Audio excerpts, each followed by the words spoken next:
Pablo Escobar made so much money that he literally had to bury it in the ground. At his peak, he was making over $420 million a week, making him one of the richest criminals in history. But what does a man with that kind of wealth spend his fortune on? Today, we're looking at the outrageous ways Pablo Escobar burned through his billions, from private zoos to gold-plated cars and entire islands. Escobar's fortune was built on the biggest drug empire the world had ever seen. But instead of hiding his wealth, he flaunted it like a king. Forget sports cars, he had entire collections.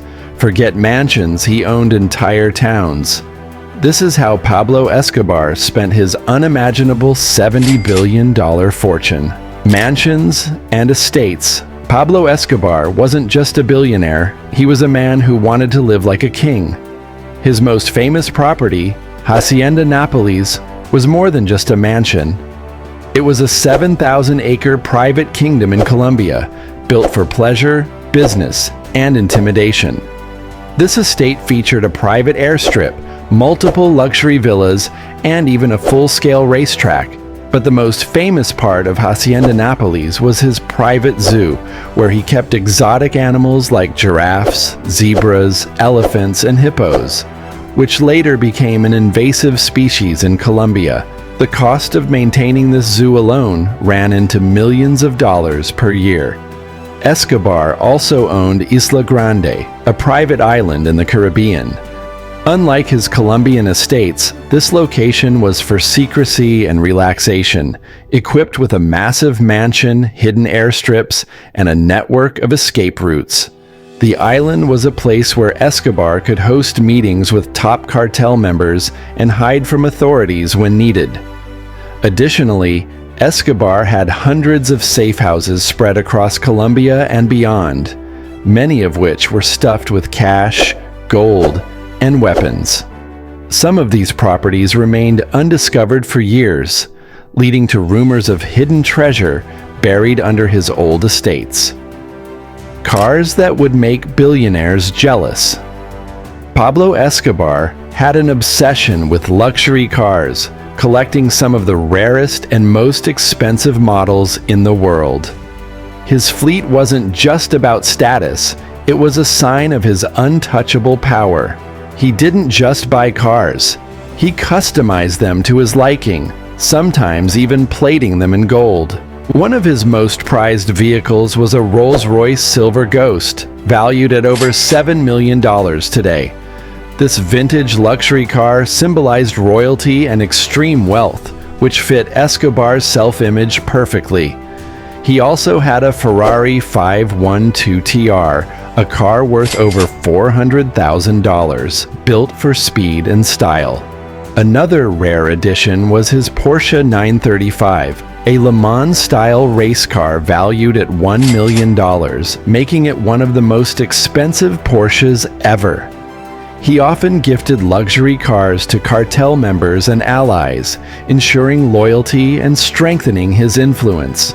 Owning a rare Ferrari was one thing, but handing them out like party favors was a power move only Escobar could afford.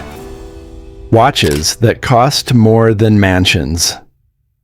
Pablo Escobar wasn't just collecting luxury cars, he was also obsessed with high-end watches. To him, a timepiece wasn't just for telling time, it was a statement of power and wealth. Some of the watches in his collection cost more than most people's houses, and he wasn't shy about flaunting them. Beyond these, Escobar was known to have diamond-encrusted watches from Cartier and Audemars Piguet, some valued at over $500,000. These weren't just accessories. They were status symbols that showcased his dominance.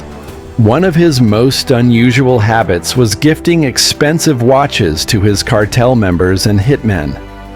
If someone carried out a successful mission, they might receive a gold Rolex as a reward. This luxury spending wasn't just about indulgence, it was about ensuring loyalty through extravagant gifts.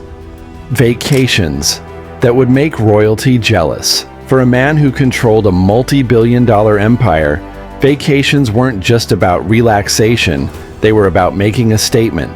Escobar didn't book hotel rooms, he rented entire hotels. He didn't charter yachts, he bought them outright. One of his favorite vacation spots was Switzerland, where he enjoyed the best hotels, luxury casinos, and private ski resorts. He frequently traveled under fake identities, staying at five-star resorts where his presence remained a secret. His European vacations often included trips to Spain, Italy, and France, where he would spend millions on shopping sprees, private villas, and fine dining. And when traveling wasn't an option, he simply flew his luxury to him.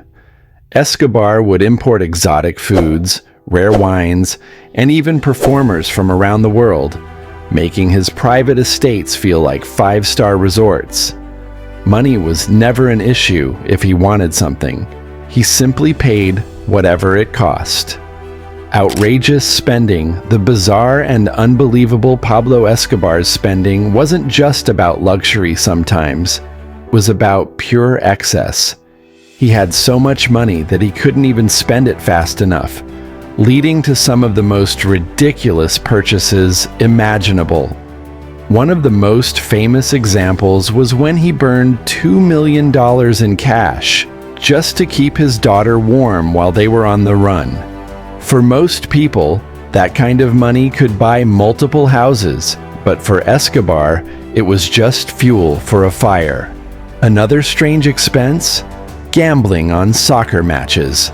Escobar was obsessed with Colombian football and regularly bet over $1 million on single matches. He even funded entire soccer teams, building stadiums and training facilities just so he could watch his favorite players up close. At his peak, Escobar's daily expenses were estimated at $2.1 million, covering everything from bribes and security to luxury shopping and extravagant parties. His fortune was so vast that he literally couldn't spend it all, with billions of dollars rotting in hidden locations, many of which remain undiscovered to this day. Pablo Escobar's $70 billion fortune was spent on luxury, power, and pure excess. He didn't just own cars, he owned fleets. He didn't just buy watches, he collected million-dollar timepieces. From gold-plated jets to private islands, his spending knew no limits. But in the end, money couldn't protect him forever. Despite his unimaginable wealth, he died on a rooftop in Medellín, hunted down by the very forces he once outspent. His story remains one of the most extreme examples of wealth, power, and ultimate downfall. If you enjoyed this deep dive into Escobar's extravagant spending, don't forget to like and subscribe for more billionaire spending stories.